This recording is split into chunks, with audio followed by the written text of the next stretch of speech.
when they come in. Interaction. What do you got there in your Rubik's transmitter bag? Is there a transmitter in there? There is. Is there? Well, I just gave it away, didn't I? You did. There definitely is a Much guessing transmitter. going on there. This is the special transmitter. This is a Belonga. What? Belonga. Who's a Belonga? Belonga, Brett. Yes. That's the new Futaba Belonga. This is a limited edition one. This with a is. super duper special carbon And this handle. isn't just about, No, but these are available now. We've got these as a spare part. That's why I've bought it out. Let's go to Overhead Town and show people what we're up to. These are now available. We have these in as a spare part, these handles. And these will go on 3PV, 4PX, 7PX, 10PX. Oh, is it? Well, the same mounting, is it? Yes. Oh, I didn't realize that. I think they all have the same mounting. Right. Yeah. I don't know about the 3PV, but definitely the 4PX onwards does have the same mounting for that. Very nice. It is very nice. Bit of protection, bit of grab handle, and I like it because it goes in my Rubik's bag, and I know that it's safe as houses. Yes. But what do you need? This radio actually didn't come with receivers, and I was a little bit. The limited edition doesn't because it's got all the bling on it. And I didn't get and at the time we didn't have any receivers. Right. But guess what? Do you have some now? Is that what you're trying to say? This is what I'm saying. Because that wasn't obvious. This is what I'm saying. We have receivers. And for the 10PX and the 10PX LE, there's a special receiver because it uses a new protocol communication, F4G. But this will still talk to the old ones too, right? We'll talk to the old ones. But if you want the premium fastest performance, you get these ones, the right? fastest performance and some of the features, you definitely need this one. And I love this receiver. So let's have a look at the 4 series receiver versus a 3 series receiver. It's something furry, yeah. Get rid of that. That's just me in general. There you go. So this is all integral. It's got the upright antenna. Yes. And that was, now have a look at the size difference. So there's a fair size difference there. So what's this one? This is the previous protocol one, is it? That's the previous protocol one. Right. And this is the previous highest spec one. So if you had a 7PX, it came with this one, the 334 SBS-E.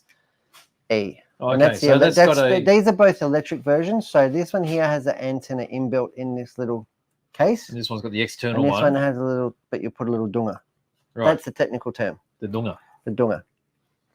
But yeah, you can see the size difference between the 2 receivers in the generations. Yeah, it's a fair bit smaller. I mean, this does stick up a little bit, but I mean, that fits into... But what I like to do is I like to mount it on the side like that, and then it holds the wires. You mount it like that and have all the wires. So if you have like that, so the wire's going underneath it? Yeah. Ah, like a wire keeper. Sort of. It's a really neat install. Right. Really nice. Right, and that's enough space for it to hold on tight. Yes. Yes, even in a buggy. Yes. Right. You never had it come loose? Never ever? No. You're not gluing it on? Just double-sided tape? Double-sided tape. Right. Well, I guess they are pretty light. They're very light. And I guess with the wires there, they'll be holding it in place too. Absolutely. So we do have, anyway, the moral of the story is we do have a fresh stock of not only the Mac Daddy receiver, but we have all the receivers and stuff back in stock. We've got radios as well, but not limited editions. Limited editions are all gone now, aren't they? Yeah, that was just a one-time. They were very limited. That was limited. That was a one-time deal.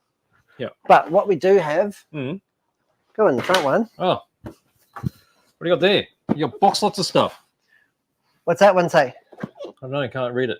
4 p.m. Oh, 4 p.m.'s are back. 4 p.m. plus. Yep. This is the most popular radio, I think, that we sell for competition use. Yep. And the beauty about this one is it comes with 2 receivers. Yes. And it comes with 2 of these, the 334 SBS receivers. So it comes with 2 of them. So it's really good if you're an established racer or you get into competition. Yep. Because the receivers are $100-ish. So when you get 2 in there, it actually makes the radio really good value. The next step down in specification is the 3PV. Yeah. And that's nothing to be sneezed at. And I love the 3PV. I've used your 3PV. And Tristan, everybody's using my 3PV. And it's a really good, hardy radio. Just because it's their, like, what I call their entry-level competition stuff, it's still really good and really functional. Has everything you need. Yep. The menu is a little bit harder to use, say, than this one. But it does have all the 10 model memory, has all your steering curves, exponentials, all that sort of stuff. Obviously, with this one, you start to get channel mixing, 20 model memories, that sort of stuff. So you get a lot more features, and the menu is easy to use. But if you're doing just really simple racing, If you're doing simple racing, or you're doing it off-road, or you're starting, or you've got kids using your radio, yes. there's no shame in having a 3PV. Mm. But all these radios and all these hardware is all really, really good, and I love it. I'm a Futaba fanboy. aren't you? Let me You've been take that using Futaba away. for a long time. I'm going to put that in there before you do something silly. What am I going to do to it? Lives in here. When it's in here, I've got a blood pressure issue, as we all know. Yes. It's down 5 points when it's in there. Oh, right. Yeah, yeah. It's medicinal. The Rubik's World. What will happen if we put that into another Rubik's bag? Oh, Would that be done. even better? I'd be done. I'd fall asleep. There we go. Excellent. So Futaba is back in. Isn't Get it? amongst it. Some good, really good radios. Ah.